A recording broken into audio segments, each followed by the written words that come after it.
Okay, cool. So you were the Luna and the Dazzle, and you guys had trouble against the Prophet and the Tusk. Do you guys want to give me a little background about your MMR, how long you've been playing Dota, stuff like that, just for a reference point? I've been playing Dota since early 2014. I'm Okay. Ancient 4, Okay. which is like 4.3 MMR, somewhere around there. Okay. So I've been playing for 3 or 4 years, probably a little less time than he has, but I'm Archon 5, Okay. and yeah, yeah. Okay. Do you guys normally play party? Do you ever play solo queue? Anything like that? I rarely play solo queue. I see. I play an okay amount of solo queue, not so much recently, but I used to play a lot. I climbed from Crusader using pretty much completely all of your videos, Oh, so cool. Well, thanks for watching, and either way, thanks for oh signing up yeah, for coaching. I appreciate it, guys. yeah. Um, Obviously, both Dazzle's very good in the meta right now. Oops, my open mic is on hmm too. I was just casting last night, so it's gonna bother me if I'm looking at it the whole time. Dazzle's pretty good. I think Luna's pretty good too. Starting items wise, I would say these look okay. I maybe would shave off a clarity potion, perhaps. In some ways, mangoes are better. I do know that you have a mango as well, or you could get extra regen. I think that's not bad either. hmm Because ultimately, especially, did you guys know that you're going to be against a Prophet and a Tusk as the lane started? I didn't. We weren't even sure. Okay. Yeah, we didn't think about that. Well, do you guys ever put the hero icons on the map during the draft screen? Because if you look at the heroes that you're up against, it actually looks pretty straightforward, right? Jug's going to probably go safe lane. The Ember Spirit's going to go mid, and therefore the off lane is probably Nature's Prophet. And Tusk is often a dual Mm, off lane support. So you could have basically imagined that that was going to be the lane setup. Right. yeah. And as a I usually result, try to think about that stuff, but I don't think I did this game, honestly. I see. Okay. Well, as a result, you probably should be a little bit more concerned with regen as a Dazzle because Nature's Prophet's treants are really obnoxious to deal with. So if you have more regen, you're going to better be able to deal with his harass, most likely. Can I pause for just a second and give my dog a biscuit? She just finished her Oh yeah, lunch, that's no and problem. she's going to be Yeah, for whining sure. the whole time if, if I don't give her a biscuit. One sec. All right, biscuit is obtained. So when you're up against a Prophet, that's basically your worry is that you're going to have to deal with a lot of harass, and as a result, just having extra regen is really good. Obviously, you've got Shadow Wave for more heal, but Dazzle's already got pretty big mana pool, generally. And I I think it think would my be thinking better was, with more sorry, I think regen. my thinking was I can get more mana regen and use that to heal, so I wouldn't need Well, like a salve. you're not wrong there, but the problem with that is that you have to not be in combat when you're using a Clarity Potion, and that's not good either. Right. So if you commit to doing that plan, then you have to be pulling or something to make that clarity count. So in some ways, it's just better to have more tangos, arguably. Looks like you bought Right. two and you gave two mid, which is fine, but I think it's just safer to go to lane with more regen personally. You also bought a sentry ward, which is fine. Especially like getting D wards is really huge, but I think you would probably have more success consistently if you get extra regen and get like a salve as well when you get to the lane. Okay. Generally, that works out a little better, I think. With him showing that he has ice shards, they're very pressurable now. They also neither has a stout shield, so yeah, you should just be like bullying the crap out of these guys if possible. Right. So the mistake so far is that you're not really doing that well enough. You're playing on the side, which is good as a Dazzle, but what's more important usually is that you're getting lots of right clicks in. And so far they haven't even summoned Nature's Call, so these guys aren't playing well either. They both have Blightstone, so they deal good damage, but Dazzle's unnaturally fast, so basically you shouldn't have to worry too much about getting harassed. And to be honest, you maybe could have even used Poison Touch already, just to get the ability on cooldown, because then it's going to be off cooldown faster. And this whole time you're regenerating 1.9 mana per second, which means that you're missing out on that mana regen by not utilizing your abilities like as soon as you get to the lane. So if we look at how this was done, hitting the Prophet, hitting this guy a little bit, this is fine. I maybe would have turned earlier and done a Poison Touch, because once you got to like this point, the Prophet isn't going to be able to double hit you. It would just be you and Tusk fighting each other, and he's going to beat you in the trade if he does get you in melee range with Blightstone. But basically the whole point of having extra regen is you're forcing them to trade you. That's the Right. goal. You're not doing that right now because you're thinking, oh, I don't want to get harassed. But if that's the case, then all you're doing is standing here for the whole laning stage, while Luna gets Yeah. contested in last hits by one or two heroes, which is ultimately bad. What you want to do as a support is you want to keep them busy, or at least try to do moves that are going to provide good trades for you, where you do more damage to them than they do to you, or you go even, or they do slightly more to you, but you heal it off anyways, and as a result, they're busy, they don't get as many last hits. So if this guy doesn't actually use Nature's Call, then you should be trading semi-okay, because you do 56 damage, they do about the same. That would be ultimately fine. Like, and every time you're attacking 2, you're running away. Like, if their positioning is like this, it's harder for them to collapse on you, basically. So you should be more willing to be aggressive in some of these moments. Just ultimately. I got scared because they had like a lot more regen than I had, so I was like not very willing to take damage. I see, which I understand, but ultimately it's still more important that you get something done in terms of harass, because like you've gotten some right clicks in, but they've used 1 tango so far, and now you're just standing behind your Luna. This is like the worst place. It looks like you're gonna go buy from the side shop or something, but you know, sitting next to your Luna, sitting behind your Luna is the worst thing you can do, pretty much, because now she's in a 2v1, and now you're just standing over here and accomplishing nothing. So the whole goal of the support is basically to lane pressure and to relieve pressure from your Luna as a result. Okay. Neither supports are playing well, basically. So this lane is basically, I don't know, just like, it's just a last hitting battle. That's pretty much all that's happening.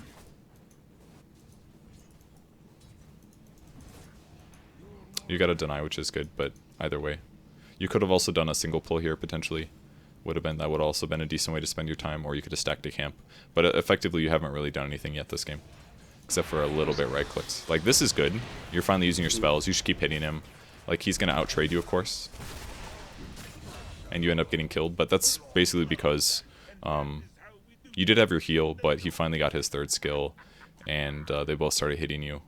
I mean, if... Let's look at that again and see if there's anything you could have done better there. Alright, that's where I was confused. Like, how do I help my Dazzle as a Luna? It was kind of hard. As soon as your support gets in a shit situation, you need to basically stop last hitting, and you need to move over and try to help. Because even if you don't hard commit, if you just move this way, they're gonna notice, like, oh shit, Luna's coming over. So let's look at what you did in this moment. You basically just sat here and then you danced, but you didn't even use your Lucent Beam the whole time. That's a 0.8 second stun. If you Lucent Beam, you actually save your Dazzle, because that was the last hit right here. That was why Dazzle died. So if you, after he died, I kind of regret not like doing anything. And that's what you have to do as a carry. As soon as your support gets in trouble like this, and he commits like ice shards and he uses a tag team, he's obviously choreographed that he is going to try to kill your Dazzle. He's used his skills, Prophet's moving over, you got to do the same thing. So normally what you do in this situation is you either say, like, can we kill Tusk? We can maybe both try to kill him, or what you could do is put pressure on the other guy to threaten his death. But because Dazzle's so out of position, it becomes like a damage control thing, and you should just Lucent Beam the Tusk, possibly run up to him, don't block him in, but let him get past you, and that way when you run here, because you could be standing right here right now, you could have beamed already, your Lucent Beam would come off cooldowns like 5 seconds later, and then as Tusk starts running this way, you could potentially start right-clicking the Tusk, and then as he comes forward a little bit more, maybe you get more right-clicks in. Because either way, even if Dazzle's dying, this is an opportunity where they're doing nothing but attacking Dazzle. So what you should be doing is attacking them to make sure that you guys have a little bit of a trade. They're going to get first blood, probably, but you'd at least be able to get 2 or 3 attacks on Dusk, and as a result, that's an extra tango, which means that he runs out of regen a little faster. Alright. Once Dazzle respawns, definitely teleport back to lane. I don't know where you're taking a while. Get there a little bit faster if possible, because that means you have more time in lane to do stuff. I would consider pulling potentially. It's a little dangerous against Prophet for sure. But in the same vein, I don't feel great about being in this lane. You should have healed this creep over here to get the last hit on the range creep. This is a really important thing for supports to do right now, is that a lot of times what will happen is if range creeps get denied, it's a lot of experience loss and they get gold. So even though you're not supposed to be the one getting last hits, if Luna's not going to loosen, and she should have loosened beam this. I tried to. Okay. But Dazzle could do the same thing. Shadow Wave that melee creep next to the range creep, you'd get the last hit, and then you guys get far more experience. And that's part of the reason that, I mean, they're only slightly ahead of you guys on experience, but Dazzle's a little bit farther behind, so I'm assuming they're ahead in denies. Which, if we look, 6 denies here, and Tusk has none. So they're like slightly ahead in denies, not by a lot. But that kind of stuff really adds up, especially on range creeps who give a little bit more experience than melee creeps right now. So I have a question. So a lot of times when I'm on Dire, I don't know if I should pull or not because it's so hard. I've never been able to pull through on Dire. Like, what's the deal there? Is it possible to? Yes, you're just bad. You gotta practice. It's bad. Okay. Yep. So basically, it's not as easy because it's definitely very far.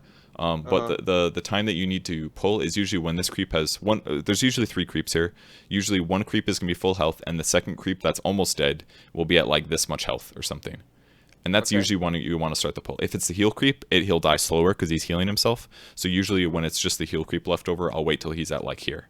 And then you basically need to have the creep wave. The creep wave can tether to about this point. So you basically need to have this camp dying and starting to de-aggro like nothing else to aggro to as they're walking back. And that's the leash point when your creep wave needs to get there. And even if you don't pull through, it's honestly not even that bad right now. The reason it was really bad in the past is because the whole purpose of tri-laning was to keep the creep wave equilibrium here, and then the supports can fully zone the off-laner, and he has to run all the way back. But now because there's dual lanes, it's easy for people to approach creep waves because you've got 2 heroes, so it's not like you're going to get tri-laned, and it's usually dual lanes. So because of that, even doing a single pull is fine. You're going to get yourself, on average, 100 experience as support. You're going to probably get 1, maybe 2 last hits. You might even deny one of your creeps, which is beneficial. And by doing so, your camp will stack, your wave will stack, and the lane will push, which is ultimately not terrible. And it also helps that they have a profit in some ways because they kind of push a little bit. I mean, other offlanes will usually push more. But if they're also heavily pushing, they'll counteract your next push, for example. It's just not always bad to pull, especially if you feel like in this position now, it's pretty scary to be a Dazzle because they can segment you off with ice shards and chase you down with tag team. You can't really trade as well, and Luna can't help a huge amount. So pulling is a safe way for you to get experience and gold, possibly deny from them, and basically give you a little bit more lane. It will make Luna's life a little bit harder, but she does have Lucent Beam to nuke and to get last hits anyway. So I would nuke right here as well because you could get a disable on them. There's basically a creep wave chasing. If you just disable this guy for 0.8 seconds, that gives Dazzle an extra right click. These range creeps might attack once each. This melee creep will attack once, maybe twice. It's not a lot of damage, but again, it's the whole point of the trade. Just for us. Gotcha. Exactly. To find moments where it's good. If your creep wave is pushing, like the fact that they're right here is crazy. You should go aggressive on Dazzle too here. I would heal this creep right now, get this range creep last hit. This is basically going to make this die earlier than they expect. They're trying to get this last hit here. They're both standing next to the creep wave. If you nuke this guy is going to take a little bit of damage. You can poison touch 2 heroes. Luna can follow up with a Lucent Beam. This is an opportunity that you guys didn't realize that was there. That could have given you a 300 HP trade on Tusk. And then he's going to be at half HP, and then he's not going to feel comfortable going after Dazzle now, because now you guys are both full HP. He's at half, and he's slowly healing up. Those are like the kinds of things that you need to do that can win you the lane. Luna could have also Lucent Beamed the range creep for similar progress, but it would have been better probably if it was like Shadow Wave, because Lucent Beam is better for disable. But you definitely should have used Poison Touch here. All you guys got out of this was like 1 extra right click. That was it.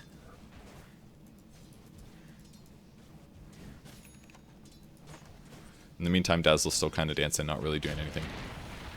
So you guys might, I don't know if you were expecting me to look so much at the laning stage or not, but the reason that I usually focus so much on it is because it's by far the biggest place that people are missing opportunities. Because that's why we chose this replay, because we did end up winning the game because our DK made a lot of space, but the laning stage was just really bad for us.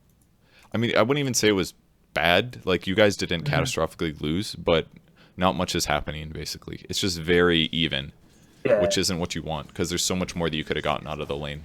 Basically, even Dazzle's still playing absolutely scared, which is unnecessary. The thing that you want to be worried about against a Tusk is that you get separated from your core, ideally in a narrow corridor like this, when you're trying to run away, because then he's going to prevent your retreat. But if you're fighting this guy and you're standing like over here, if he tries to shard you here, you can just walk this way, or you could maybe like cut a tree here and walk this way. You've got options. But now because you died once, now you're playing absolutely terrified, and you've still got 3 tangos.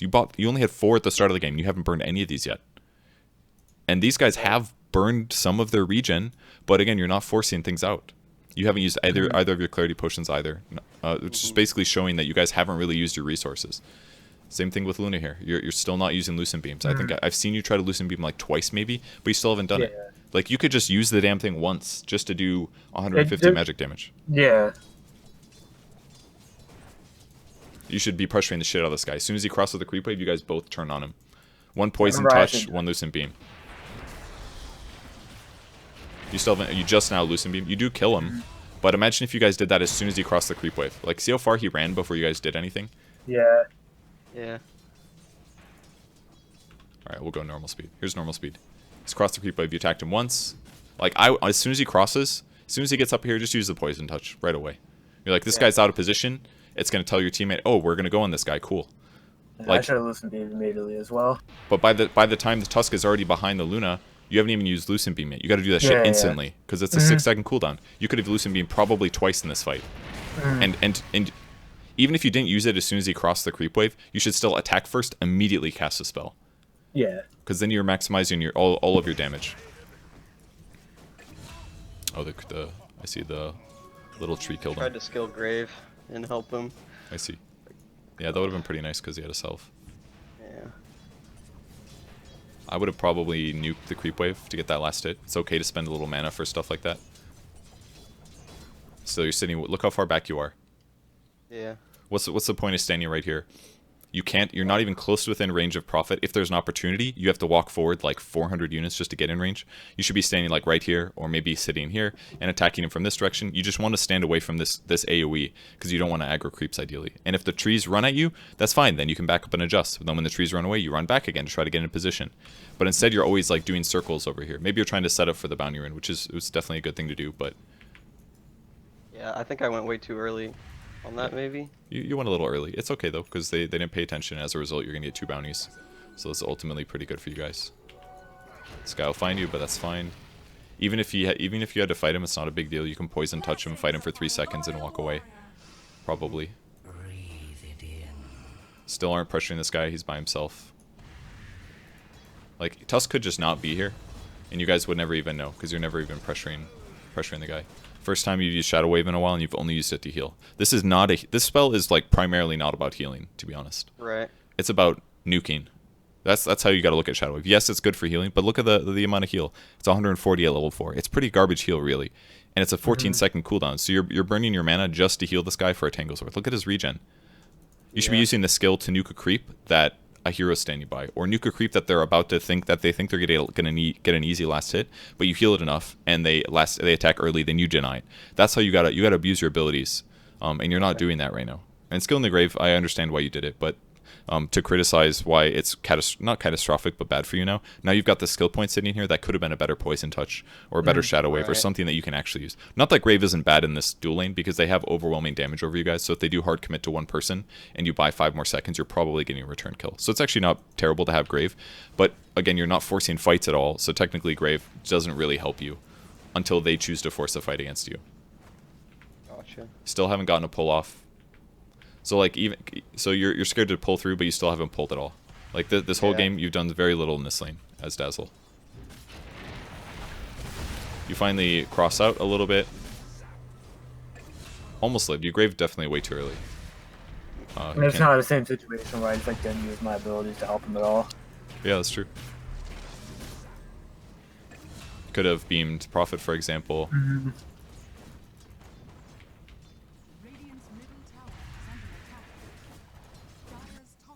Sure, we'll see you TP back in the lane. You want 2 heals? That's fine. You are. I have no idea why you're leaving so late. Look at all this wasted time. We'll look at the time. So respawning at 28 seconds. You could have been in the lane 3 seconds ago. Once you respawn, teleport instantly. Do not walk. Like, the only time that you should be walking to lane is usually if it's like late game kind of or like a little bit after the laning stage where you might need to TP to a different lane. But it's more important that you just get there ASAP, honestly. You should have teleported. And you waited around for so long. I don't even know if you bought anything. You just respawned and you think I did. Stood in circles. I mean, that's like 14 seconds.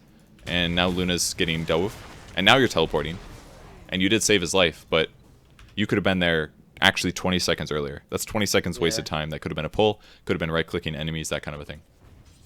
So I thought I was supposed to walk to lane like the majority of the time so that I could TP to help if somebody was getting dived or something like that. You shouldn't do it the majority of the time. Most of the time you should TP to lane. Because yes, you can react to somebody getting dived or whatever, but is that more important than you just ditching your Luna for 20 seconds? Or let's be more than 20 seconds. It takes you at least like 25 seconds to walk to lane. So what's more important? The possibility that maybe there will be a circumstance that you could TP to another lane and maybe save a hero if you notice in time, and grave is going to be enough if they don't kill him anyways. Like the chances of that being effective versus like a guaranteed 30 seconds of your time to harass, to put wards down, to pull, all of those things are guaranteed to happen. You're going to get some advantage out of being in the lane 30 seconds earlier. So the trade-off is just not really worth it unless you have like a really good counter ganking hero. Like if I'm a Tusk or something, I could see more value because I could say like, oh, I can TP into a tower, and pretty much no matter where the fight is, I can snowball to get closer, and I can ice shard. So you're very likely to like force a fight or to get a turnaround potentially. And yet, but Grave is not really like, it's good, but it's not like the most game-winning thing. Yeah. I'm not a huge fan of this ward either. I kind of prefer to have a ward over in this area because you'll see when people are just entering the lane versus this is like they're getting ready to dive behind the tower. I think the sentry's okay because it is very common for people to put observer wards over here, but I think it's just a little early to do it. I would usually do this maybe a couple minutes later because the laning stage doesn't really get super dangerous for your hard carries until like the 9 to 12 minute mark when other people are like, okay, I'm going to shift to the off lane and I'm going to start pressuring the tier 1 tower. So the sentry's just a little early. Okay. But again, you're still playing way too defensive. You're sitting behind everybody. Now, part of this, I'm sure, is because you're playing with higher MMR allies, so the people you're playing against will do things that you don't necessarily expect, so you don't understand your limits as well, and therefore you're playing more defensive. But you definitely need to get more experience at trading hits and forcing health trades. It's definitely important.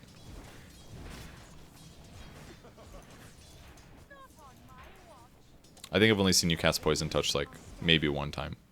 Maybe twice. You could have stacked a camp. Could have pulled. Still haven't done anything. Just sitting here. You could go for denies at least. It's not easy when they have like Blightstone and stuff like that, but it's like, you see how scared you guys are being? Tusk just like walks in your general direction and you guys both just run. And instead that should be an opportunity for you to say, two people hit the Tusk, no problem. So like, let's look at Prophet's position when he starts doing this. Look at this. If Luna just runs here and you guys both start hitting Tusk right now, Nature's Prophet has to catch up basically. And he kind of did run in, but you're definitely you're ditching Luna as well. You should Poison Touch instantly. Tusk is clearly going to try to kill your Luna. When he gives up on you and goes for Luna, you should Poison Touch him immediately. Start hitting him. Because this whole time, you guys haven't even touched the Tusk yet. And now you finally use it, which is good, but it's just a little bit late. Yeah.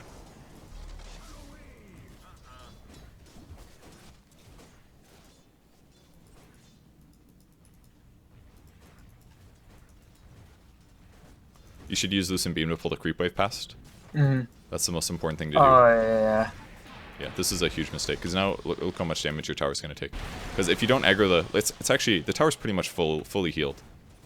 I know it's scary because the Tusk is up here, but if you check him, he has no mana. So he actually can't secure a kill. If you just walk forward and Lucent Beam the creep wave, all the creeps walk past the tower. All that remains is going to be the Treants. But instead, it would deal way less damage, basically. And then this guy pulls the creep wave because he knows that the creeps are hitting the tower. And finally, when you guys react, it's already pretty much dead. Yeah. It died way faster than it needed to, considering this scope of the game. Watch, he's going to snowball on you. Doesn't do anything. Because he doesn't have any mana follow-up. And now you just need to pull under his tower. This is good. You should be using Poison Touch already.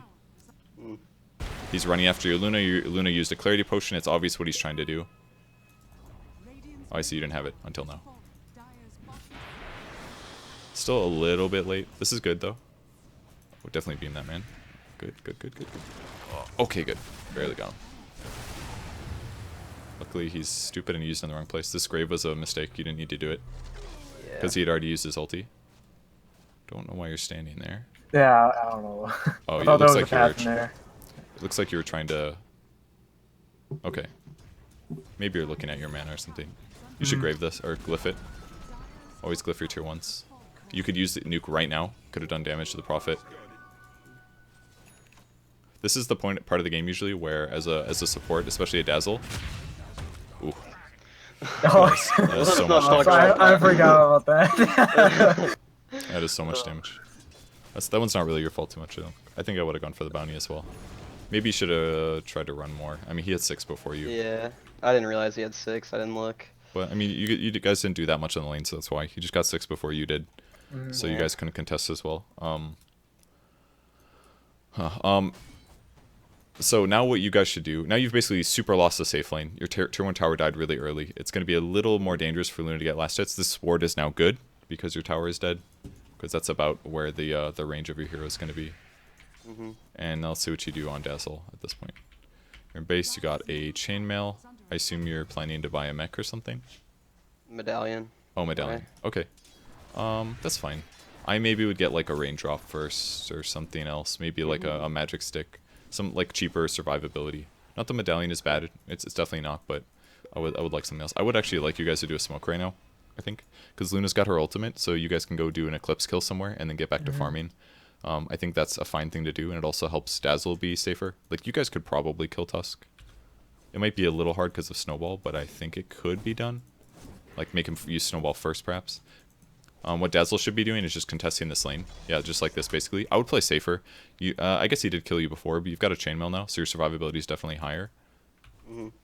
Maybe you are playing safe enough, but you're also kind of just running away too much. It's kind of the same thing.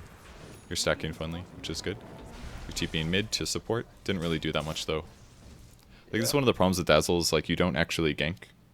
And so you kind of need to win the laning stage, is kind of how the hero works. Because he's good at death pushing, he's good at laning, but he's really bad if you're playing from behind, unless Grave is miraculous and very useful. You could also be standing around this Luna here, for example. Looks like he's going to get a solo kill, but I don't know. The TP, maybe the TP mid was unnecessary. Maybe it was okay. I'm not sure.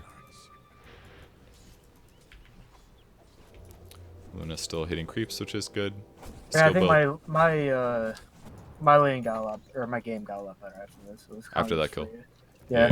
It definitely helped. I wouldn't get 2 points in Lunar Blessing, by the way. I think that's unnecessary. Yeah. I'd rather, like, I'm okay with the fact that you're not maxing Lucent Beam. Like, pro players do this sometimes to get Glaives max faster, because the third to fourth point of Moon Glaives is massively better, obviously. So so this extra point of Lunar Blessing should be in Glaives instead. I think it's fine you skip the Ancients. You should probably stack this. I should have stacked it, yeah. Oh, you almost got it too, it's really close. You also should have probably killed that and then walked this way, I think, and then gone this way, maybe. Maybe that's a little bit faster. Where's Dazzle been? You're shifting bottom now. This is fine. Your positioning's a little bit far back. You should not stand in front of the Pudge. I mean, it's hard to do anything here. You kind of showed by walking across the trees, though. I mean, it's like your hero's a little useless here, but you could still be in a position to do something like try to let Pudge get a hook and then stand your Pudge. That way, as soon as somebody gets hooked and dismembered, you can heal you both, and you're going to deal 240 physical damage, for example. That would be okay. Like, again, your positioning is just garbage. Like, you can't do anything over here. What's your purpose for running this way? What's your goal? You're going to go put a ward down or something? That's like all I can think of. But you see how much time you're kind of wasting? Now you TP'd mid, but the tower's gone already. It'll be slightly useful now because this guy got gone on, but like what you should be doing generally, at least in some of these positions on Dazzle, you need to like move to a lane and pressure or do something, or you need to go to a lane that's empty and just blast it out with Shadow Wave, which is a really good way to catch up. You'll get gold, you'll get levels, you'll do something because you'll push a lane and then the creeps will hit tower. Is essentially what you could be doing potentially. So you could go to this lane where the Juggernaut is and just fucking blast the wave. Like, let's go back to the moment when you came down here and see if there was anything else you could have done instead. You got to the lane. This guy's standing next to 3 creeps. You could have Shadow Wave this to do damage to him. Yeah. He's got no base regen. He's got no regen items other than healing ward.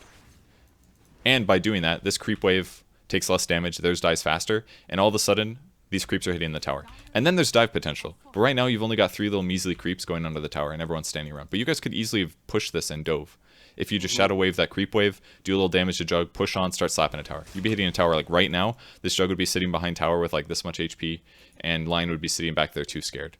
And if Pudge gets a hook on somebody, then it's opened up. Everything changes. If he gets a hook and a dismember, somebody's going to get Reaper Scythe, and you guys get a kill. But instead, you don't actually do anything. You just sit around. You don't pressure. You don't use your skills because you're like, I don't see a kill possibility. You can push. That's always one of the things that Dazzle is really good at. Push the lane. Try to create an opportunity with Pudge and Necrophos. You have 3 heroes here. You might as well do something for it. Otherwise, there's no reason for you to be here.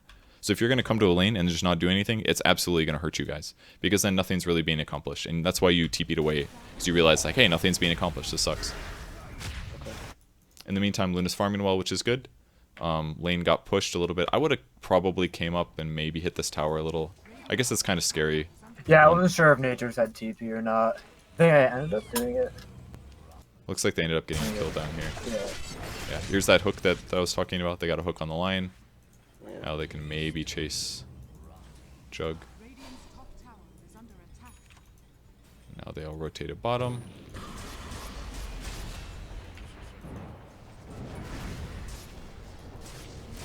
It's going to be a very dead Necro. Put a ward down.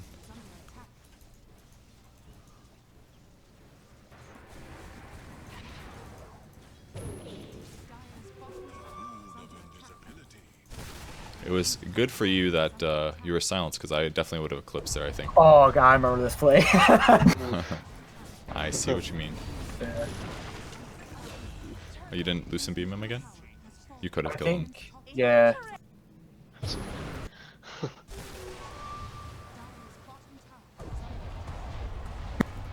I also didn't know my ult was gonna hit those creeps. Yeah, I mean, you ulted a little early, but you definitely got a little unlucky. So you had a beam here. You could have killed him. Yeah.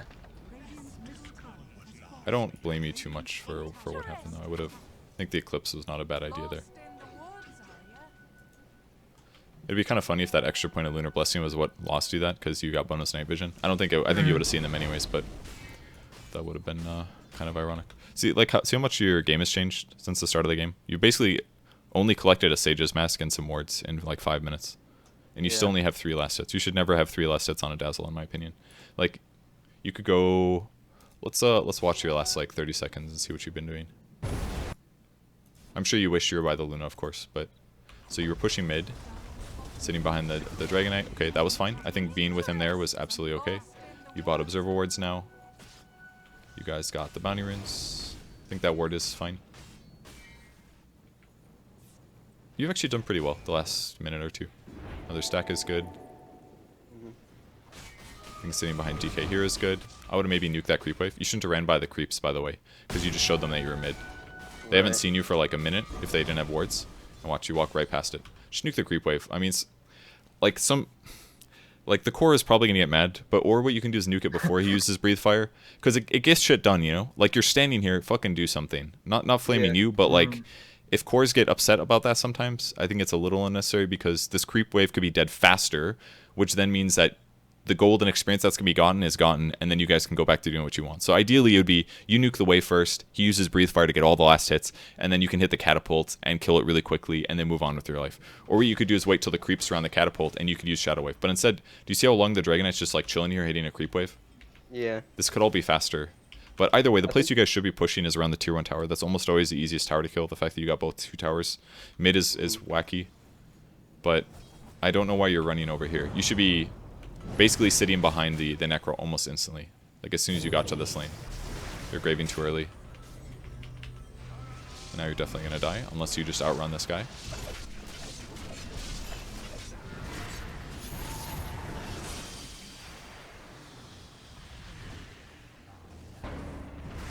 Should be eating a tango. Alright, you're going to be fine.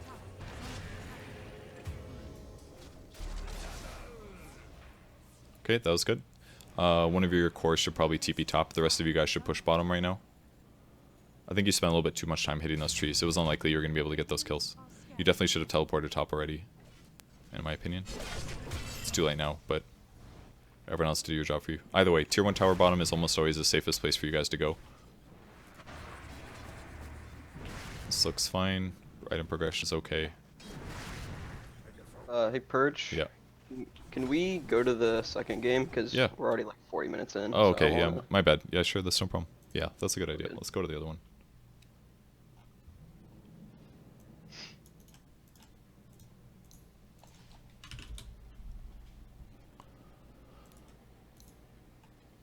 Okay, so tell me about this game.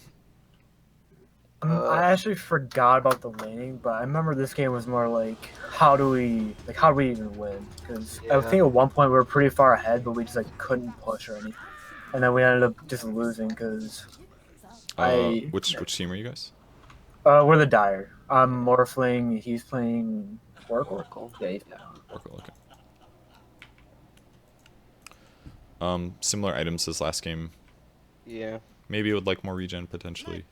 So when you said how do we even win, do you mean in the laning stage? Do you mean like in the It game as a whole? was past the laning stage. Like I think it was like 25 minutes in. We were pretty far ahead, if I remember right. Let me check, but we were decent far ahead, and I felt like we should have been able to like capitalize on it, but we just didn't. Okay. Well, do you mind if let's watch the laning stage? It's okay if we go over an hour a little bit. I'll give you extra time. Oh, But yeah, my friend messaged me. This is the game where like we just had constant split pushing from the enemy. Like we didn't know how to deal with it.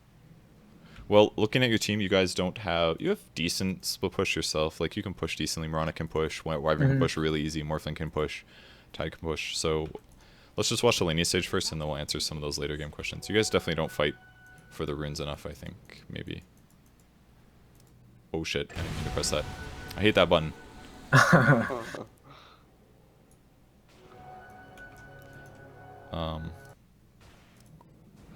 Apparently We were pretty scared of the lift into a stomp, so we didn't want to go for it. I mean, you can always walk over here. Like when you see them Right. approaching, just one person walk to their bounty rune, make them spread up, spread out, because then you can get another. Yeah. Then you can get a bounty rune. Because consistently, you guys have given up your bounties without any effort. You definitely have to be a little worried by all means, with the heroes that you're up against. But I noticed you never bring an observer ward to the safe lane. Is that typical for you guys? I guess you give one. I off give lane. it to the mid about 90% of the time. Yeah, I think we normally just like have an off lane and mid ward. Okay. Yeah. I guess that's fine. Fortunately, we're going to be animation bugged for the early game because of the jump ahead, but... Actually, I'm trying to remember. I think the laning phase wasn't the greatest either. No, it definitely didn't go well. I remember.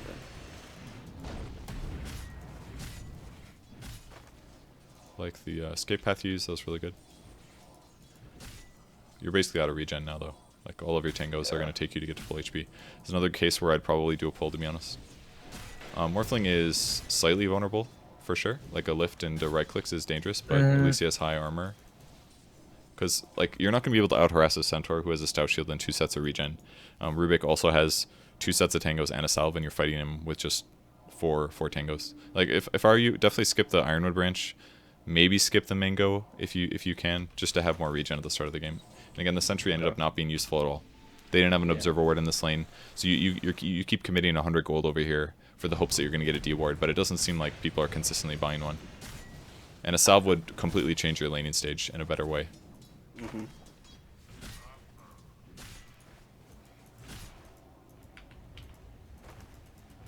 You should get this last hit. I would use Purifying Flames here. That's 35 gold, 40 gold that you could have had. I see you guys are... A while ago, yeah. Yeah, you should just salve, definitely. Because you've been out of the creep wave for a while now. Mm-hmm. This is good. That was a lot of good damage on Rubik. So it's not even worth hitting the Centaur here, right? Just go for the Rubik, try to bully him out. I mean, you're doing the same thing. You're running him out of the creep wave. Like, why are you standing by the tower, man? You know? You can hit him. Look where he's standing. This is free hits. He doesn't have retaliate yet. Hit the guy. It's not going to do a shitload of damage because you only deal 46 and he's blocking some of it. But he doesn't have any armor, so when he doesn't stout shield block, you could be hitting him. Because that's like at least 5 attacks you could have done right now. Oracle attacks really fast. Just hit him. You might as well. I'm not saying that it's not going to be... I'm not saying it's going to be easy to win this lane, but like free harass is free harass. Like you still have to worry about the telekinesis lift into stomp, I guess. But if you have lots of regen, you're not going to get bursted down because they only do so much. And I ended up dying here if I used the waveform to hit the creeps. oh, did you? Yeah. Like how greedy. The other mistake probably is that Oracle you went for Centaur instead of Rubik. Rubik was already lower on HP. He has less survivability. He doesn't have a stout shield. You should just target Rubik. Because in this moment, if realistically Fortune's End, it would stop Centaur from moving, but once he gets the hoof stomp off, he's probably set. So it'd be better for you to focus on Rubik instead. Because maybe you even commit a Purifying Flames and it does enough damage where you can get a kill. I mean, you should have Purifying Flames this guy fucking instantly. I think I do, but a little bit late. I assume you play with sound? Salves. Yeah, I do, yeah. Because you're in range. Yeah. Like, he got at least 200 HP out of that. It's another, like, you should look at that as like, oh shit, I just lost an opportunity to attack somebody 8 times for free. Because that was a regen trade. He was at 410 HP. Like, he actually got, like, 250 health out of that. And obviously he'll heal back for the Purifying Flames, but it's all trade opportunities. You could have pulled potentially. So far, all you're really producing is like a moderate, like a little harass. And part of it's that the two heroes you're playing, the Oracle and the Dazzler, aren't the best harassers compared to somebody like Ogre who's better at fighting, but there's certainly more that you could do, I think. Like, see, this guy's going to do a side pull now, because the creep wave is always up a ways. And now you guys are going to get creep and experience denied. You put another sentry down, so another 100 gold spent. I mean, you didn't even know that they had an observer ward necessarily, so I think it was overkill to buy an extra sentry. Yeah. Because it's not like them seeing where you guys are is going to make a difference, because what are they going to know, that you're standing by your tower, you know? Right. That was mostly just a joke, but if you're just committing your resources in a little bit of a weird way, because what's probably more important is if you get a boots, or if you get a magic stick, or if you can increase your personal survivability a little bit. This guy's out of regen now, by the way, so this is definitely a good time to possibly kill him. Oh, I think you definitely messed up here. This is a kill, in my opinion. He's got 1 armor. He's low HP. I would prep the Purifying Flames. At this point, where he's been in the creep wave, got aggroed, you should just Purifying and start the channel, in my opinion. Right. Or minimum, cast Purifying before the Fortune's End hits. Because you could have lowered this guy's HP even farther. Did Morphling get scared? Let's see. You guys both right-click really good. Yeah, if you guys both had committed and realized, you definitely could have gotten a kill, I think. So you could have waited for him for. It's not a lot of damage, but it would have been close. At the very least, you could have gotten him lower. Same thing here. Morphling realizes. Same thing. That's a kill. He's got 223 HP. You could have done a Purifying Flames and a Fortune's End. You guys are just a little bit too scared in the lane stage. Okay, we can probably move forward now. Let's jump to the... how about 18 minutes or something? Alright, so net worth-wise, let's get a little bit of a grasp of the game. You're going Lincoln's. This is an out-of-date build, by the way. Nobody does this anymore. Almost always they go like double Wraithband Treads, Wand like this, and then they'll go like Mask of Death for the lifesteal. That way you can, no matter your HP, you can always jungle and get health back. And then they'll go like Manta or Sanjin Yasha. So Lincoln's is just kind of a little over expensive and doesn't give you enough damage, basically. Would you say this is around the time where it felt like you couldn't win by any chance? Or is it still too early for that? Because it looks like you guys are in a good spot. You've got 12 kills. Your net worth is about even. You do have to deal with this Medusa who's hard to kill, I guess, but... I think that it's probably around this time. What do you think, Jaren? That we started feeling kind of hopeless in this game? Hello? Hello?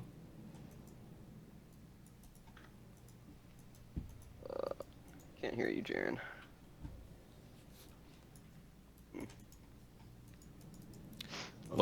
What I would say it looks like to me is that you guys don't really know what you're supposed to, where you're supposed to be playing around the map. Like it looks like everyone's getting farm. You guys kind of know how to hit creeps and stuff, but you're not creating any action. Right. Tide's hitting creeps mid. I don't know. Sorry about that. I'm back. Oh, it's okay.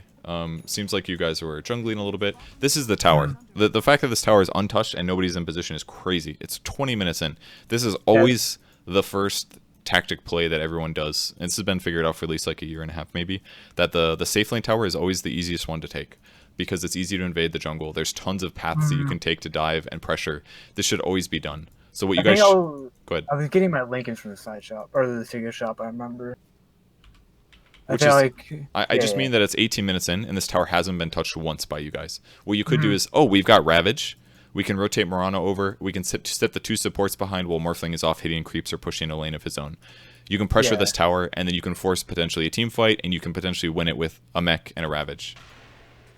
But it's like you guys are just continuing the laning phase for no reason, and it kind of looks like both teams are doing this. Both teams are basically splitting the map in half and farming their side of the map. Like they have a tower advantage. They have more map control, but even still, look at the map. Everyone's just going back, hitting jungle camps. And the pressure you guys do is really convoluted, kind of. You've attempted a gank, or at least some harass on Jug here. And he's just by himself, you know? Like, this could be organized. This could be like, a Ravage into an arrow, or a Winter's Curse into an arrow. Something that's going to be hard for them to stop. That'll guarantee a kill, and with that kill, you can push the tower. But if you're not organized in the way that you set up these pushes and fights, then of course you're not going to get anything from it. And then Oracle's also not going to be useful. Dazzle's not going to be useful, because they're good at saving people in team fights and producing good outcomes, you know? I don't really... I think the Lincolns are just a little overkill this game, too. Like, it's kind of nice against Shadow Shaman, I guess, but... Mirana certainly doesn't need it. What Mirana should do this game, look at the map and be like, oh, there's a Medusa. I should get a fucking Diffusal Blade. I think it's fine that he has Maelstrom, but if he goes Diffusal Blade and then later on gets to 25 mana break channel, if he goes like Diffusal Manta or something, you guys can definitely kill the Medusa, even though he has a Yashakaya. So that's what you guys should be doing, probably. I don't think Morphling should, but...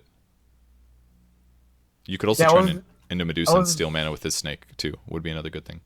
Yeah.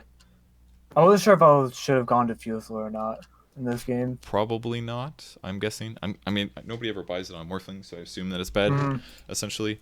But Lincoln's is certainly not purchased anymore. It's 5,000 gold. It's so costly, and it's only 13 stats. So, like, it's nice to have the mana, the int, and the mana regen, but it's just better to have, like, a Yasha.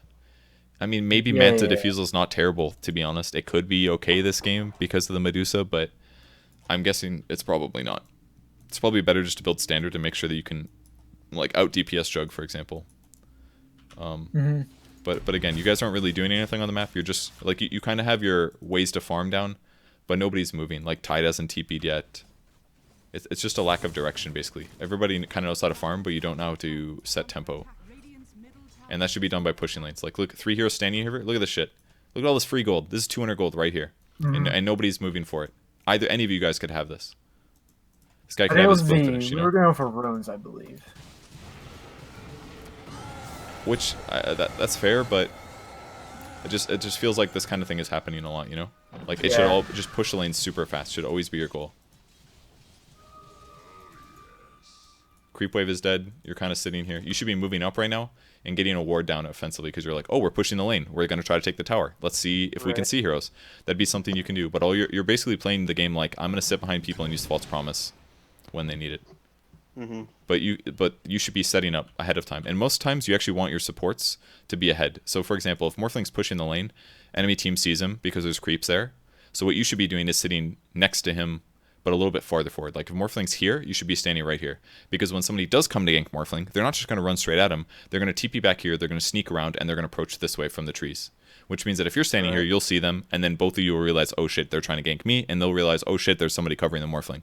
But if they don't come, you're in position to initiate. You could cast a spell that would disable Medusa, or you could nuke him. But instead, you're always behind. You're never offensively in a good position. You're always defensively in a super, super, super safe position. But as a result, nothing ever gets done. Lane is pushed a little bit. Now we're hitting towers. This is good. But why are there not more people here, you know? Yeah. Like, you could have 4 heroes here briefly while one person pushes a different lane. That's efficient, and you get the towers. And then once the towers are dead, the game completely changes. But this is the first time this tower's taking damage, and it's 20 minutes into the game. And now they're responding, but you see how fucking slow and late that was?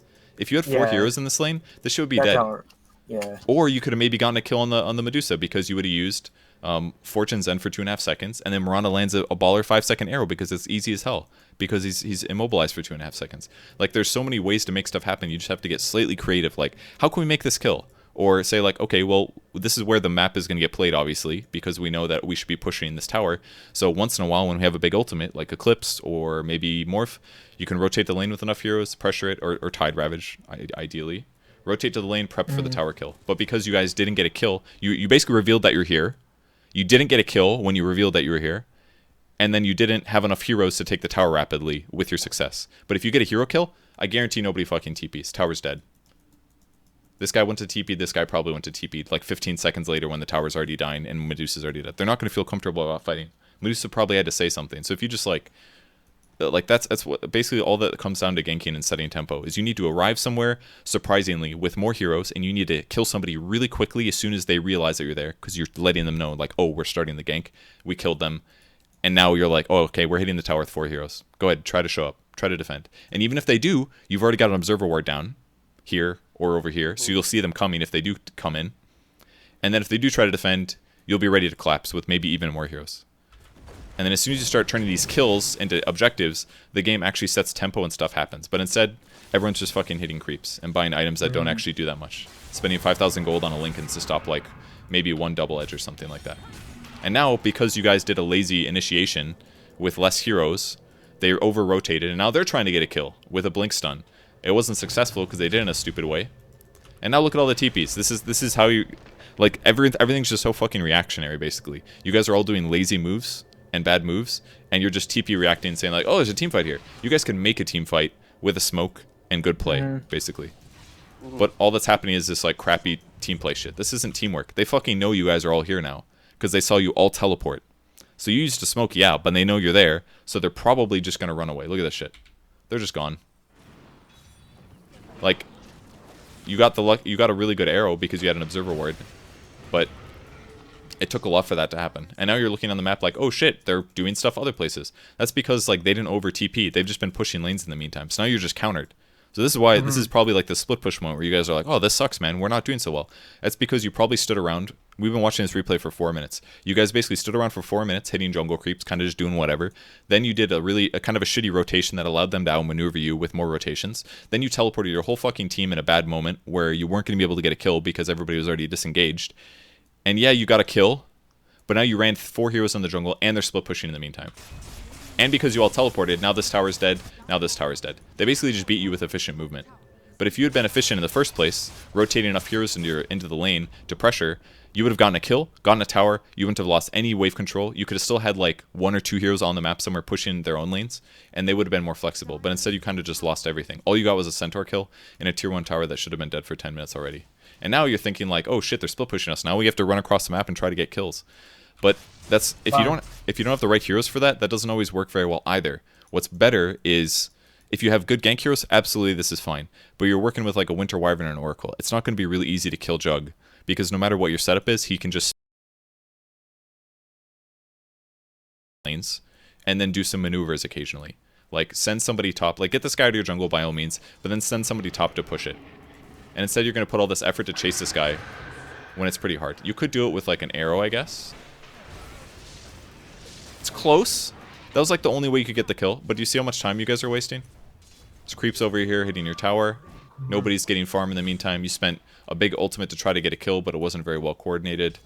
And now Morphling finally goes back. He's going to clear the wave and start pushing it out. And now you're basically reset. What's happening?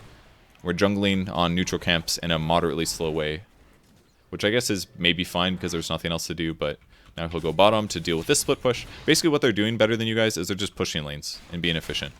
And what are you guys doing? You're fucking jungling again. Look at this. More jungling. More jungling. Look at all these creeps that can be killed. All these creeps that can be killed. This is where you should be. Pushing. Look at this. Lane's already pushing towards you guys. Send somebody up there. There's no tower here. Like, a support can do this. Walk over to this lane. And you guys were just here, by the way. Here's 10 seconds ago. Look at the map. Think like, oh, where are things going to be? You can't really do this very well as Oracle because you don't have very much AoE. But if you're Dazzle, absolutely. Walk over to the lane. Shadow Wave this twice. You get like 400 gold. Maybe push it again when the creep wave meets here. And then if you do that, look how much more is accomplished. Instead, you're walking mid now with all of your allies. I guess you guys could force a push mid, but this is also a lazy-ass push. Guess what? They know you're here. Yeah, I think this is where I made the call. Like, we should just try to fight them. Like, we have Ravage. We have a good team fight. We should try to force something. You do have a good team fight, but you can force this in smart ways. You've had a smoke in your inventory this whole time. When you're over here, pop a smoke somewhere, and then you wrap around, you put a ward behind the tower. You have, like, Tide's got a fucking blink dagger. Put Tide up here. Get him ready to, like, blink in and ravage from a weird angle. Make it look like it's just Morphling and Mirana pushing for it, and then you can sit smoked here. That way, if they go on your allies, you can save them. But instead, you're just choreographing. Hey, guys, we're pushing mid with all 4 heroes on a tier 1 tower that should have probably been dead already. And in the meantime, look what they're doing. Hey, look, they have 1 hero in different lanes split pushing. This guy's pushing this way, this guy's pushing this way, and as a result, like, so basically, like, your inaction and your guys' feeling that, hey, we're not doing anything has now led you guys to start 5-manning because you're like, we need to start a fight because we're good at fighting. But as a result, they're just continuing their split pushing, and now they're just going to get farther ahead in farm, and they're going to get farther ahead in map control, and they're going to get farther ahead in terms of net worth. This guy did score a solo kill, that's pretty sick, but... And you're hitting the tower and all, but... Now they all know you're there. I am very surprised you didn't ult yourself there. Yeah. I don't know what that was. Felt too confident, I guess. Yeah. Sure, we'll see a Ravage any second. No? No Ravage? Okay, just wanted a... You wanted the tension of the... When will I Ravage? Who knows? Alright, let's get some more vision. Morphling taking damage. Good waveform. But you guys see how the fight started? It was like 4 heroes hitting tower. And by the way, the support shouldn't be ever hitting the tower usually. Especially not here, because these are the likely TP locations. You should be sitting like over here somewhere. That way if they blink on you, they'll be far away. Or you could sit like down here, because Orkla has pretty good cast range with his ultimate. See how lazy this fight is? Like, why is this fight still happening, you know? Like...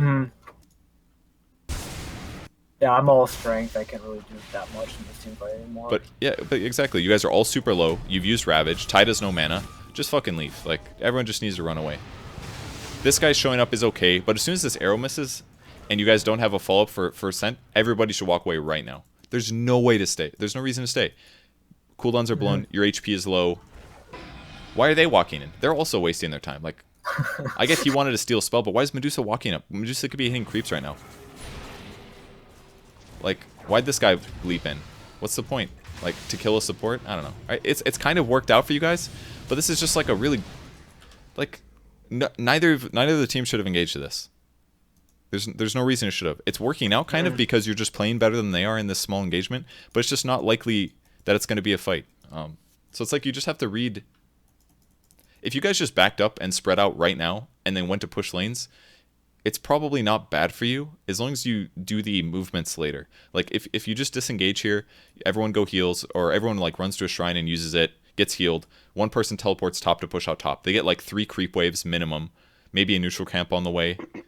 And then when the lanes are good, then all of a sudden you guys collapse to a point, use a smoke, and then you'll like move to a place. Because if the creep wave's pushed up to here, and you roll in and put wards down here, and then you collapse on some jug that goes over to farm creeps, you're just going to blow jug up. The creep wave's already here, and then you just push it and try to take a tier 2 tower. That's doing something that's guaranteed to work. But this shit is just like, there's heroes, so we're just going to kind of walk at them, I guess, is basically what's happening. Oh, cancel the TP. Affirmative. That's all good. Alright, everybody finally disengages. They're getting ready to use the shrine. Shrine gets used, and what does everybody do? Probably back to neutral creeps. Bounty rune is definitely good to grab, though. Okay, this is good. You hit a creep wave. I think you should have stayed longer, though. Oh, you're going to shrine? Okay. Yeah. That's fine. Alright, you got Manta now. I like that you're using the Manta. That's good. Got the bounty rune, too. You should certainly go for the creep wave, though. You're spending all this time on neutrals. Neutrals is not advancing your team's potential win. Yeah. It's you getting jungle farm, but in the meantime, they're also getting jungle farm. And if Centaur walks the lane like this and pushes the lane, then you're going to be losing out on map control anyways, so it's kind of irrelevant that you're getting some farm in the jungle. And then you're walking to the place that Tide already is getting farm, and taking his farm, and now you guys are just kind of clumping in weird ways. Everyone's kind of sitting around, you're like, we kind of want to push this way, but... Yeah. So we're kind of just like letting them control the tempo of this game. Yes. You guys aren't creating space, you're not doing things. And doing things starts with pushing lanes. You guys basically need to get addicted to pushing lane creeps a little bit right now. And sometimes I do it too much personally. Like, I should be creating action sometimes more. Like, I'll give up, like, opportunities to, like, smoke gank. Or I won't think about smoke ganking because I'm like, I could go over there and push that creep wave because I know that's good and I get gold. And it feels right. But you see how much you guys are, like, covering each other too much? You're, like, moving as a group of 4 at all points. And you don't really need to do that. Yeah. Like, 2 heroes here pushing the same creep wave. You guys could be spread out. This is kind of good that you guys are moving in and looking for things to do over here. But if anything, you guys should be setting up for this tower. If you guys are in the same lane, it might as well turn into a push. You should set up wards that are helpful to take this tower. Like, why are you guys why is this guy dicking around over here mid? When instead you could just be pressuring the tower. With the knowledge that you have 4 heroes ready to fight. But instead we're over here like dicking around like trying to get a solo kill on Rubik. Doesn't make sense. I mean, I guess Murano's over here too, but you guys are forcing action on a tier 2 tower. That means they should be responding, which means you should be there to counter their response. Because if your opponents are not bad, and they see this shit happen, oh, they're fucking pushing bottom. Everyone gets set up. Everyone TP's over potentially if they have it. Medusa doesn't. They get teleported over, and then they force a fight on you guys with 5 heroes because they see you coming.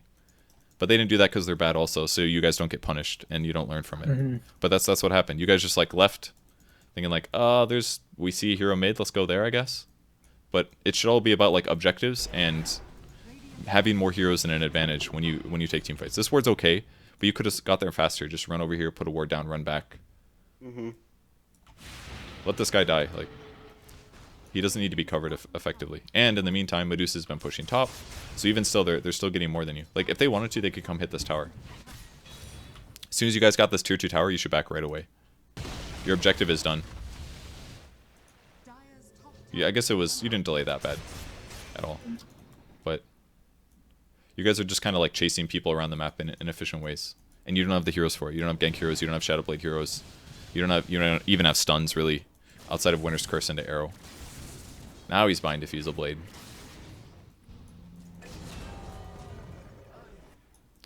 And in the meantime, Centaur will kill this. He'll run bottom. See how he sprinted right for the creep wave? He like killed one neutral camp and he's like, oh, let's go push the creep wave. Rubik did the same thing. Now he's running out. He's going to push the creep wave. What are you guys doing? Hit neutrals. And look at this shit too.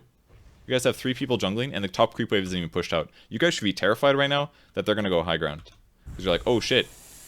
They've been killing the creep wave top. That means they could commit. Like, this is crazy. This tower's just taking free damage. You're not really anticipating their movements, and you guys aren't really creating tempo either. You're just constantly running around.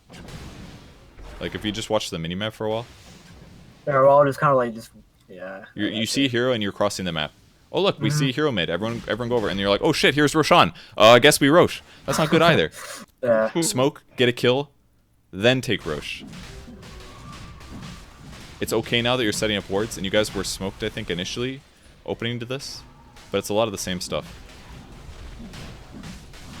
I think Mirana should probably be in there too, because she actually does quite a bit of damage.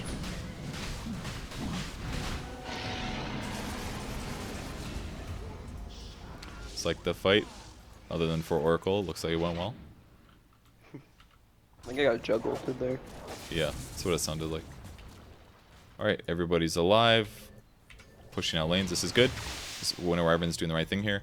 Everybody's pushing mid. I don't think you need to necessarily push mid. This is a little overkill. I'm surprised he didn't ulti this. He has an arcane ring. That's tempting.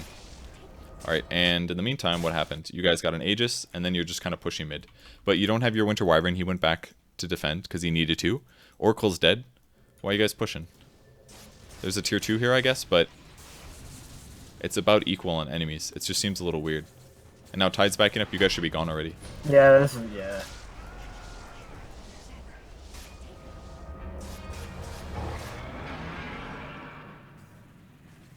I remember this fight was really weird.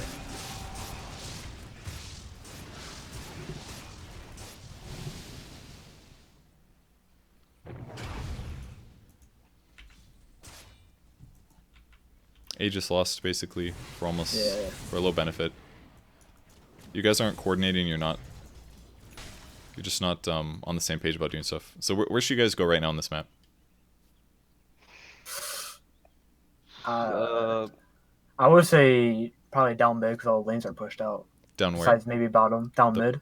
Oh, down mid. Smoke maybe. Yeah. You could do a smoke to go look for a kill. You've got pretty good ward vision as well. You can see Rubik here farming. I think a smoke is okay. You could also send one hero bottom to push this out. Just push it like crazy. Like, basically, the nearest tower is down here. You could push this shit pretty safely all the way over here. Because you also have wards on the shrine. Because that's usually where they'll teleport and then come in to swing behind you. You can send one hero bot right now. They're also pushing out the lane top from pretty far away. I think that's maybe the better place to smoke is to go over here. Because you see them pushing this lane here. So it's likely they'll continue. So that could be an option. Going mid or smoking and trying to take a fight is also a good option. I did end up going bottom to push it out, I think. With your whole team? Yeah, it was just solo. But like you don't need, but you're not solo, your team's following you basically. Yeah. So yeah, everyone's just standing around hitting neutrals. And in the meantime, look at that, boom, they just hard push top really quick. Look how little effort that was for them. Centaur was killing this catapult here. In the meantime, Medusa cut the wave. And then she killed the neutral, then she came out and killed another creep wave. Do you see how simple that was? She was just like, wave, neutral, wave. And now she just ditches. Well, I pushed. We're good. Go back to farming. And look what you guys have to do. Oh shit, the creep wave's at our tower again. I hope they don't put serpent wards down. He just spent like 25 seconds. He got himself like 800 gold. And he's just gone, doing whatever he wants. And now they're like, these idiots still aren't here. Drop the wards. And now you guys have to do this panic response. You're going to lose your tower. Possibly. Yeah, tower's gone. All he did was push 2 waves, and Shadow Shaman was kind of the area, and they just played off what they saw you guys do. And in the meantime, you guys are just running around with 5. So it's not that they split pushed. You guys just didn't. You weren't efficient on the map, and you didn't split push. You didn't like push any lanes. You didn't do anything efficiently, basically. You rotated like 4 heroes down here to sit kind of behind a Morphling while he pushed a wave when he wasn't going to get ganked. And 1 hero could have gone down here to push, which is Morphling. Everybody else should do a smoke. You do a 4-man smoke there, move up to the jungle. Maybe you get Medusa by herself, because she's up here pushing by herself, cutting creep waves. Or maybe you catch Shadow Shaman here, or maybe you catch Jug or something. But instead it's just like, oh, let's just slowly hit creeps again. But the real gold is in lanes. It's in lane creeps and jungle creeps together. You want to like kill this creep wave, take this small camp, take this medium camp, come down, kill the creep wave again, then go back into the jungle. Like that's what Morphling should be doing. And he's pushing the lane, which exerts pressure, which forces your opponents to react. And it then gives your team vision, opportunities, knowledge of where your opponents are. Like if all the lanes are pushed in like this, and you guys have the wards you have, you're in a really good spot. Because they basically couldn't go in their jungle. And then from there, it's just like controlling this area on the map. And that's because that's the only safe place they have to farm, other than pushing lanes. And then you just need to like audible do ganks. Which again, is not easy with the heroes you have, and definitely one of the weaknesses of Oracle. But at least it gives you the option. But right now you're just running around with like 5 heroes, and they're just spreading out and efficiently pushing lanes and farming. They cost them almost nothing to do this. And what do? They go straight back to farming your jungle. And you guys are still jungling. You could be jungling, like, this basically, for jungling here is just not needed. Look at the creep waves. Creep waves up here, creep waves down here. That means pretty much all of this is safe to farm, more or less. Because they're unlikely, you can look at it like, wherever the creep waves are, your opponents aren't going to feel comfortable farming camps past that, basically. Yeah. So that means that Jug farming here is slightly dangerous. He's got a ward, so he's semi-safe, but it's slightly dangerous for Jug to farm here. So that means you should farm these areas. And then somebody that's more vulnerable can farm these areas if they really need to. Or you can just farm their side of the map while your supports basically sit around, kind of in between those, and look for kill opportunities. Because as soon as you get a kill, that's where you do a push. Or you take a Roche, or you go high ground. It's always safer to do that than just say, like, we'll just run down mid with 5. Because they're going to see it coming, and they're going to be able to react. You always want to, like, force people to surprise take a team fight that they don't necessarily want to take. Instead, everyone again stands around and just hits creeps. He pushes the wave, that's good. He pushes the wave. You guys are finally engaging. This is good, basically. This here. The only downside is that you didn't have the mid wave pushed. Let's see how you did it. You saw them hitting creep waves, so you went invis to try to look for them. The downside is that you didn't have somebody to push the wave, so even if you did get a kill, you'd then have to go back and push this wave. And in fact, you almost lost the tower regardless. So maybe it would have been better if you had a different hero, potentially, that could have cleared the creep wave. It wasn't really possible with your ultimate. But like this kill is essentially what you guys should have been doing the whole game. Like this was so easy to do. Morphling basically started pushing the creep wave up here. He pushed it up to the tower, and then your heroes who are kind of nearby audibled, rotated over, and tried to get a kill. You didn't get it, but this guy burned his ulti. He lost all of his health, and now you guys are going to get a tier 2 tower for free. The only negative is that mid wasn't pushed in, and Medusa is going to steal your tower mid. So you didn't fully get the benefit of this moment. And if you got a kill, it would have been really good, because then you just instantly go high ground, probably. You do have to worry about them split pushing again, because again, they're focused on pushing. And if you don't get high ground fast enough, then they're going to react. That was really good. And now because he went back, now you guys basically have to retreat, unfortunately. They kill you for free. And now you guys got to push out lanes again.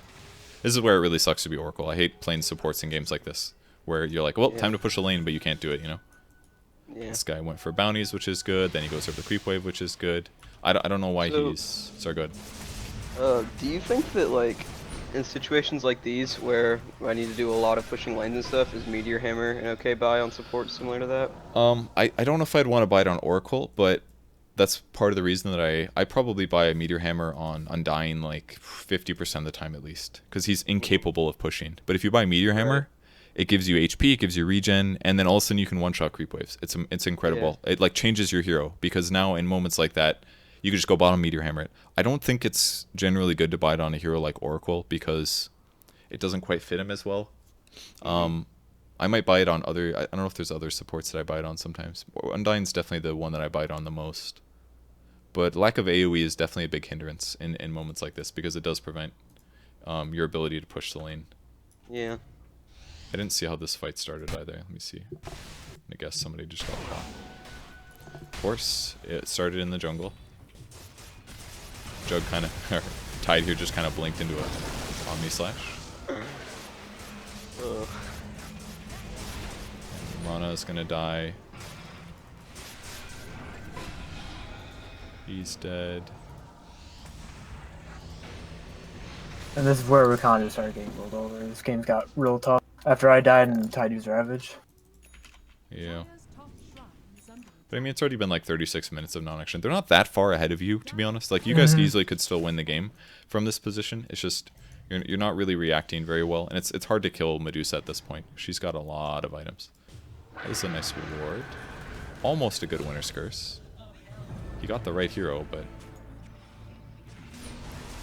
losing Winter's Curse is definitely going to be tough. You're basically guaranteed to lose that tower. Jug's doing the smart thing and he's splitting. You should have given up here. You should have gone mid. Yeah. So the wards are down. They're hard to contest. Just go mid instead.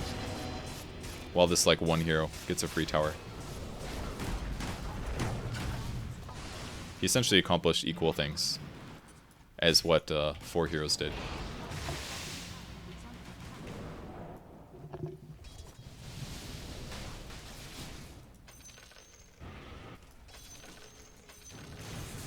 Now you're in cleanup mode. Okay, so now that you're kind of stabilized, what you guys should change into is just pushing, basically. Everybody pushes a lane. I know you're still scared because they were just in your base, but same thing. One person push out bottom really quick, then maybe shift over and look for a fight. I think that would be a little safer. Got Ravage in 4. See, it's like it's the same thing, you see? You guys are like trying to start fights, but you're never thinking about pushing lanes. Like, lanes need to be pushing in your favor before you do stuff like this. Or this is what happens. They realize, oh shit, they're not pushing any fucking lanes, and they're right next to their base. And that's why they scan. They're like, they're fucking smoking. Obviously. And you might luck into a kill here on the Shadow Shaman, potentially, but... Oh, he got Ravage.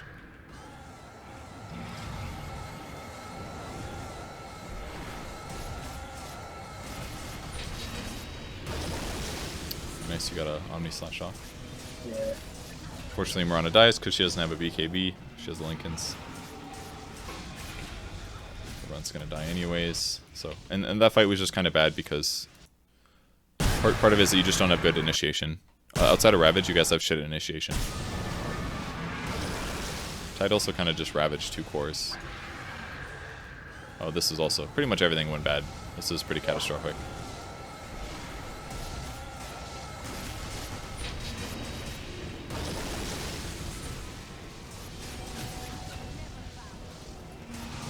So this is in some ways like a lineup issue that if you guys had better disables or initiation, it would have been okay. Because you could blink and stun somebody and guarantee kills. It's part of that like cleanliness of kill thing that I was kind of talking about before. Oh god, I can still hear the noise. But if you just initiate a gank and cleanly kill somebody, it makes everything a lot easier. So it's all about organization and like good habits and good practical movements. Wait, was this for the whole game? Oh no, okay. I can still hear the spinning noise. Was this normal? Did you guys experience this? No, we didn't have this. No. Okay, so it's just a replay bug. Okay, there it goes. It will go away now, I'm sure. So now the game's over basically because you've lost a couple fights. You're like 2 racks down, and things are kind of just like out of control. But it's basically you just didn't efficiently push lanes, spread out. You didn't force fights. You just kind of like hit creeps and didn't think and didn't organize anything. And if you guys just do that, your games are going to feel completely different. So it's about pushing lanes and doing cohesive pushes and ganks and forcing, yeah, it's basically the same thing I just said. Forcing engagements around objectives. That way when you get a kill, it turns into a tower. And you just keep rinse repeating. That's basically Dota. So rinse repeat, kills into objectives, kills into objectives, kills into another objective, and then all of a sudden you're so far ahead that you'll get a Roche and then take a high ground or, continue. So can I ask a couple questions? Yeah, go ahead. So earlier, right after they took our top racks and that tower, you said that somebody needed to go bot to push it when the wave was like maybe halfway down our lane. Mm-hmm.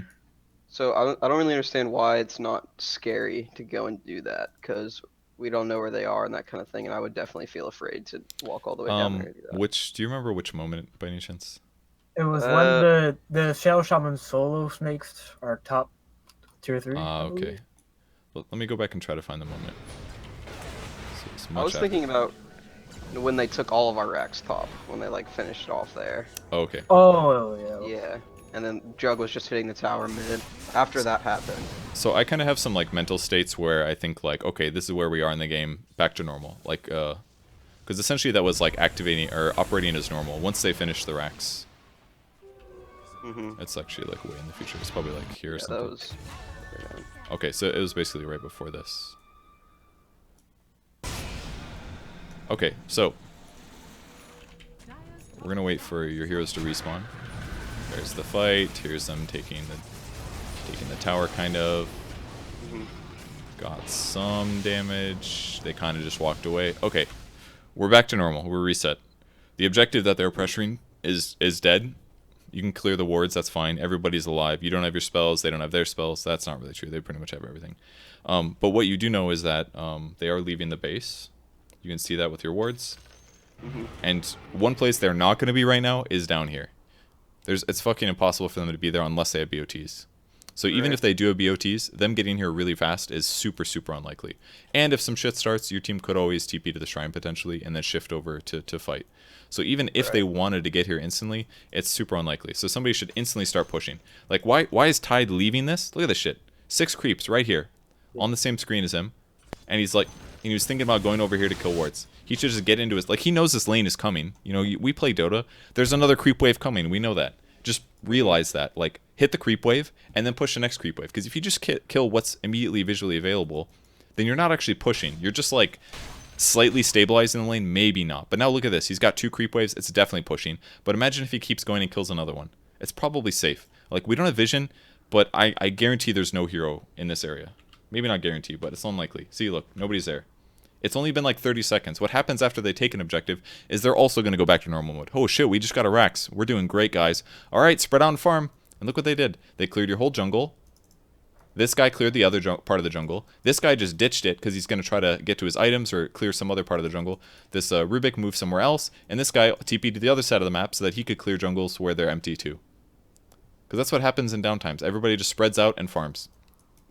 So Tide is guaranteed that he could keep moving and probably take the next creep wave. If he gets ganked there because they all 5 moved, like smoked and wrapped around and were here instead, look at how much less farm they would have. That's like an entire jungle. This whole jungle would not be in their pocket. Whatever Rubik has done wouldn't have been successful. And whatever Centaur killed down here, he killed 2 camps. This is like 800 gold advantage or something that they just got on you right now. And because you guys are scared about the possibility of them 5-man smoking, running across the whole map to do the next push immediately, then boom, you just lost out gold, you lost map control. So it's like that same terror thing. You guys are scared to do stuff that could be bad, but more than likely is not going to be bad. Ty could have kept pushing, could have killed this next creep wave. He gets another like 300 gold. And this wave that's already going fucking crazy is going to push even harder. Because the next place it's going to stop is going to be like right here. Or something like that. Or maybe like right here. Instead. Okay. And then they're going to have to rotate somebody over. Centaur would clean it up really easily because he's already in the area. So I guarantee he would clear it. But if he's not there, if they're all dicking around over here, maybe he keeps pushing, pushes another one down. And maybe a support follows him down here while he's pushing the lane over here. And they put wards down by the shrine in the meantime. So you're taking advantage of the fact that he's pushing the lane. But instead, look at this. You're like, well, we just got wrecked, guys. We're losing. But standing here is losing more. You're not doing anything. You need to get on the map and do something. So you do use a Moonlight Shadow to be like, okay, let's go try to get into the game. But again, you're not pushing. You didn't clear this creep wave. This isn't even pushing. They're actually still pushing you top, and these aren't even... Are these the mega creeps? Okay, these are the mega creeps. No, actually they're not. These are the equal as yours. One. Yeah. These are the strong ones. But if you would have also killed another creep wave top, it would have been better. It's scary to go top because that's where they escape from, and it's common for them to be in your jungle. But if they just push top, they're not going to be down here. So you guys go for the fight. It's more likely that they know that you're moving around because of the fact that you haven't been touching any of these creep waves. And when you guys are starting the fight, Look how spread out you are. Why is Tide in the river? Why are you guys over here? Why are you leading? Morphling shouldn't be leading. You don't have a disable. Yeah. Should be Tide leading. Why are there 2 heroes over here? What's going on?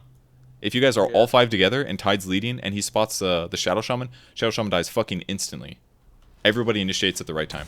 Like, look how long it took for you guys to do anything. Killing Shadow Shaman was even weak. This guy ravages 2 heroes that don't matter. What's the point of ravaging Medusa and Centaur Warrunner? Everyone else is over here. Like, if you guys are all 5 together and you find these 2 heroes, it would be great. You could potentially kill Medusa in the start with mana drain and stuff, but it's not going to happen. So there's just, like, lots of issues. There's, like, lots of small issues that are happening in your guys' games.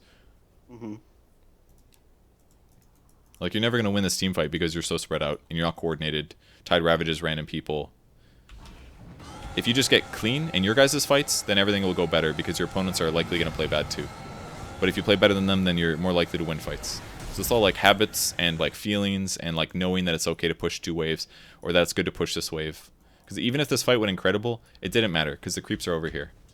Like, imagine all 5 of the heroes are dead right now. Look at this fucking map. You're going to have to go top to push this out because you're about to lose buildings. Bottom is fine. It's okay. That's the only thing you guys have going for you on the map right now. So even if this fight goes amazing, you're still not in a good place. But all you had to do is kill 1 creep wave mid before you did this Moonlight Shadow gank, and it would have been infinitely better, because then your creep wave would be like here. Kill, send 1 person back to push out top, take the tier 2, maybe start hitting high ground. But that's even impossible, even if this fight went good. So you're just not setting you guys aren't setting yourself up for success, basically.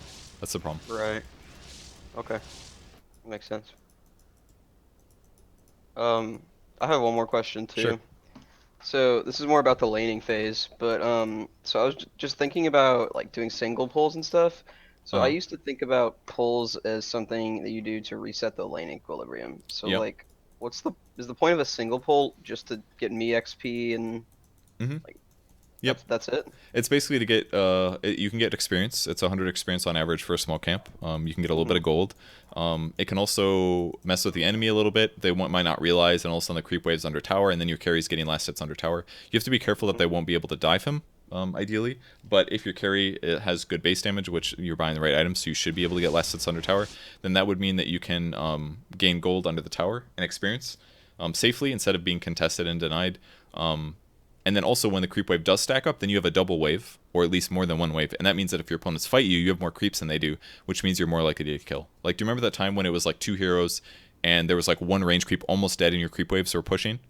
Yeah. That's because you guys had more creeps, your wave is pushing. That gives you an opportunity to get a good trade because you can take advantage of that to kill the creep early, then disable your opponents. They'll take creep damage and 2 heroes right-clicking them, and they have to run away because they're fighting an entire creep wave and 2 heroes. So, like, pushing isn't always bad for that reason. The worst thing about it, though, is that when the creeps get under their tower, then it gets hard because then you're kind of in the flipped position. But you could potentially take advantage of moments like that.